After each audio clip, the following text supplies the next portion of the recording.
বলছে? কেন?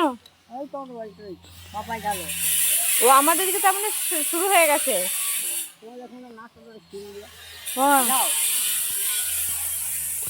আমাদের এখানে শুরু হয়ে গেছে সার্বি। কে?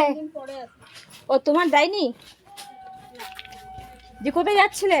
ওই জন্য তো আমি ঘুরে চলে এলাম, ভাইয়ের বাড়িটাকে যাচ্ছিলাম, আর দোকান কিছু বাজার নেবো, বৃহস্পতিবার বন্ধ, আমি ওদের দেখে? হ্যাঁ, আমার বাড়িতে যে ঘুরে আসবে। হ্যাঁ হ্যাঁ হ্যাঁ হ্যাঁ, কি ঝামেলা বলো দেখিনি, আবার 2-3 দিন পরে আসবে, যদি বাই চান্স আমি না থাকি সেটাই তো, তাহলে তো আবার তো ঝামেলা। আবার দিয়ে যাবে, আবার ফিল আপ করে আবার নিয়ে যাবে।